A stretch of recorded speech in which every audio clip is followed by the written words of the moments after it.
Di awal film terlihat Sun Gokong memporak-porandakan langit hingga keempat Raja Langit pun berhasil dia kalahkan.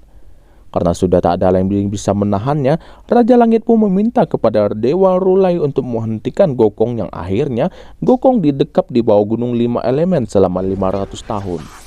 Kemudian terlihat seorang anak kecil imut yang bernama Tian Wei datang mencari Gokong. Lalu Gokong pun keluar di hadapannya yang membuatnya bersembunyi di balik batu.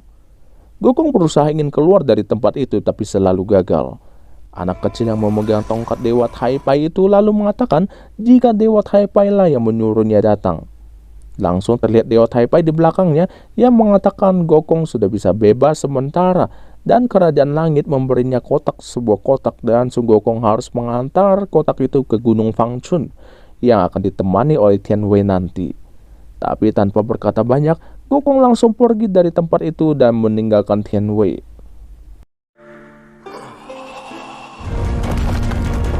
Tiba-tiba Tian Wei pun menghampiri Gokong dan mengatakan jika mereka harus menyelamatkan Dewa Tai Pai.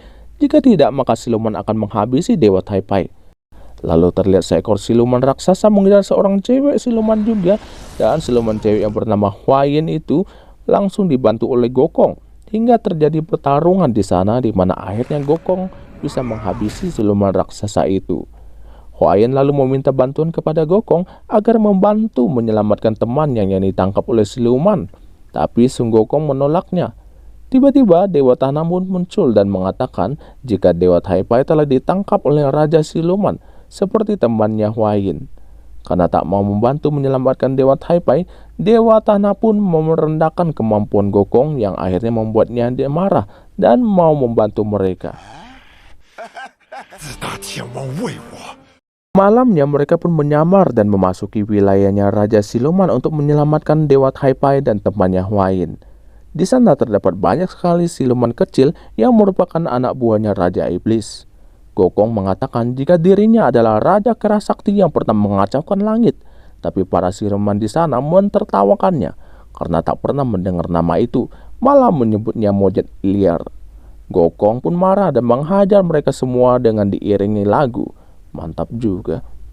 Di situ Gokong tanpa sengaja menemukan tongkat sakti miliknya yang terikat rantai. Gokong pun melompat ke atasnya dan bertemu dengan Raja Siluman yang lumayan jelek bernama Sewo. Kok mirip-mirip nama orang Korea namanya. Maka terjadilah pertarungan di sana. Sementara di tempat lain, Tian Wei dan Huayin menemukan Dewa Tai Pai. Tian Wei mengiranya sudah matos, tak taunya dia sedang ngantuk dan mau bobo. Huayin kemudian bertanya apakah tahu di mana temannya yang merupakan jangkrik emas dikurung. Di luar dugaan, Dewa Tai Pai pun mengeluarkan jangkrik emas itu dari kantongnya yang membuat Huayin tampak senang bisa menemukan temannya. Ternyata jangkrik emas itu telah bertapa selama 500 tahun dan berencana ingin menjadi dewa juga. Datanglah para siluman kecil, tapi dengan kemampuannya, Dewa Tai Pai pun membawa mereka menghilang. Malah jadi ke tempat di mana Sewon dan Gokong yang sedang bertarung. Di sana Dewa Tai Pai membantu Gokong melawan Raja Siluman itu yang menyuruhnya agar Gokong menyerahkan roh mutiara itu di kotaknya. Dan sekali lagi Dewa Tai Pai membawa mereka kabur ke tempat lain. Dewa Tai Pai pun mengatakan bahwa dulu seharusnya Gokong dihukum mati, tapi dia ditolong oleh gurunya dengan nyawanya agar lain kali Gokong bisa belajar untuk tidak sombong. Dewa Tai Pai juga mengatakan agar Gokong secepatnya mengantarkan kotak mutiara roh itu ke Gunung Fangchun. Jika tidak, maka gurunya akan hilang selamanya. Gokong kemudian bermimpi bertemu dengan gurunya. Dia kemudian berterima kasih karena telah menyelamatkan nyawanya dan meminta agar bisa menemani gurunya. Tapi gurunya malah menyuruhnya pergi dan langsung menghilang. Sejak saat itu, hubungan mereka bertiga semakin akrab dan bersama-sama menuju Gunung Fangchun. Di tengah perjalanan, mereka dihadang oleh 4 siluman yang ingin merebut kotak roh mutiaranya. Gokong kemudian dihadapkan dengan angin tornado dan 2 pilihan, antara melepaskan kotak itu atau melepaskan Tian Wei dan Huayin. Gokong pun melepaskan mereka berdua hingga jatuh ke jurang. Tapi Tian Wei tiba-tiba berteriak memanggil awan Kinton yang segera membawa mereka kabur. Tapi karena Gokong yang kekuatannya telah hilang hingga tak bisa mengendalikan awan Kinton yang membuat mereka jatuh di sebuah desa. di mana kampung itu sedang ada acara ritual yang dipimpin seorang pria yang bernama Xiao Tian untuk memanggil dewa guna melawan siluman ikan yang menyerang kampung itu. Tiba-tiba badai pun datang dan pas mereka bertiga jatuh di kampung tersebut. Lalu keluarlah Huayin. Melihat Huayin, orang-orang di situ langsung menyembahnya yang mereka anggap sebagai dewa penyelamat dari siluman ikan. Tapi ketika melihat Gokong, mereka malah mengiranya sebagai siluman monyet. Karena tak ada yang mempedulikannya, pria yang tadi berubah wujud aslinya ternyata adalah Pak Kai. Pak Kai pun menjelaskan bahwa dia adalah Xiao Tian yang dirasuki dewa. Melihat Gokong, Pak Kai langsung menenangkannya dari amarah karena dipanggil monyet liar dan menjelaskan kalau mereka bertiga adalah dewa yang dia undang untuk membasmi siluman ikan di desa tersebut. Pak Kai kemudian membawa mereka ke rumahnya dan terdapat istrinya yang cantik bernama Cui. Terlihat Pak Kai sangat romantis dengan memberi istrinya bunga mawar. Melihat Tian Wei yang imut lucu, istrinya mengatakan juga mau membuat satu imut lucu kayak begitu. Kalau Pak Kai mah jangankan 1, 10 juga akan dibikinkan. Pak Kai lalu menjelaskan jika mereka bertiga datang untuk membasmi siluman ikan di desa mereka. Gokong ingin kabur dan tak ingin membantu mereka membasmi siluman ikan. Tapi ketika dia hendak keluar, terlihat orang di desa itu memberinya banyak makanan dengan memohonnya untuk membasmi siluman ikan itu. Bahkan, kepala desa memberinya seekor ikan asin yang merupakan warisan keluarganya dan akan dia jadikan sebagai mas kawin putrinya nanti. Ngakak juga. Tapi demi membasmi siluman ikan, dia rela memberikannya kepada Gokong. Tapi Gokong tetap tidak mau membantu mereka. Akhirnya mereka menangis ramai-ramai membuat Tian Wei juga ikut membuat Gokong tak tahan lagi dan mau membantu.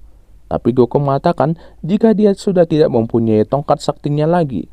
Mendengar itu, Pak Kai langsung memanggil seorang tukang besi bernama Ta. Sejak itu, orang di desa itu menyumbangkan besi-besi yang mereka miliki untuk membuatkan senjata buat Gokong. Setelah sekian lama, jadilah tongkat buat Gokong yang akan dibawa beberapa orang kepadanya.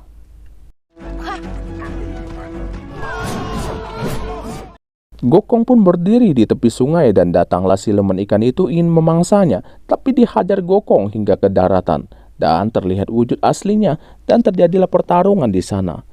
Siluman ikan itu hampir memangsa Tian Wei, untung berhasil ditolong oleh Gokong. Kemudian muncullah Pak Kai datang membantu dan berhasil menangkap siluman ikan itu.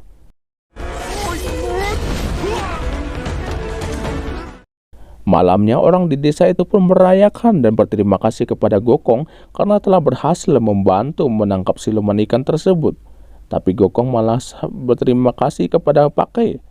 Kesempatan itu membuat Pak Kai menyombongkan diri dan mengatakan bahwa dia dulu adalah jenderal langit yang memimpin banyak prajurit. Gokong dan Huayin terlihat semakin dekat, sedangkan Tian Wei memberi makan kepada siluman ikan itu. Tapi tiba-tiba dia menghilang diculik oleh seorang siluman. Begitu juga dengan istrinya Pak Kai yang mendapat serangan. Ketika Gokong kembali, dia mendapati semua orang telah matos. Begitu juga dengan Pak Kai yang mendapati istrinya terluka parah lalu matos di pelukannya.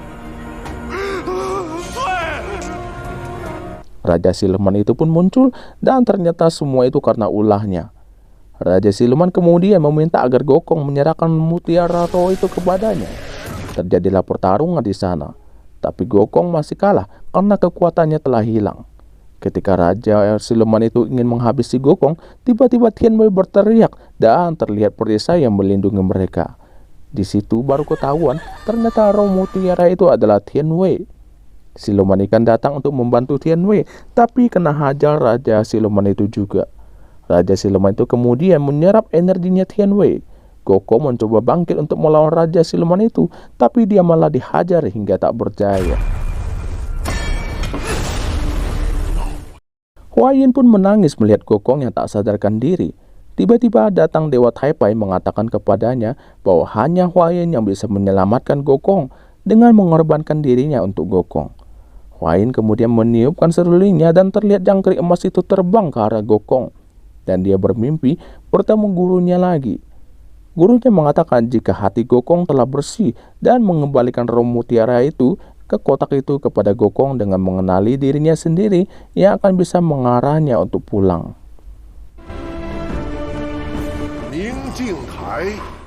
Gokong akhirnya tersadar, tapi Huayin malah sudah tak berdaya di pelukannya dan menghilang. Dengan penuh amarah, Gokong menaiki angin kinton ke tempat Raja Siluman. Di sana Raja Siluman terlihat sedang menghisap semua kekuatan dari Tian Wei. Dengan kekuatannya, Gokong berhasil mengambil kembali tongkat saktinya. Maka terjadilah pertarungan dengan Raja Siluman itu yang telah berubah ke wujud aslinya.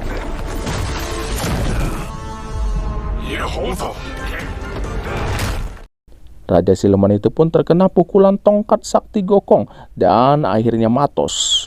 Kemudian terdengar suara gurunya yang mengatakan bahwa Gokong telah menemukan hatinya dan telah sampai di Gunung Pangchun tujuannya.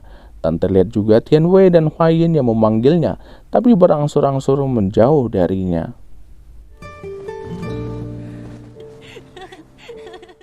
Kemudian terlihat Gokong kembali tertahan di Gunung Lima Elemen dan tidak lama kemudian datanglah Biksu Tong yang membebaskannya dan menjadikan Gokong sebagai muridnya untuk menemaninya mengambil kitab suci ke barat. Dan film pun berakhir, bosku. 阿弥陀佛。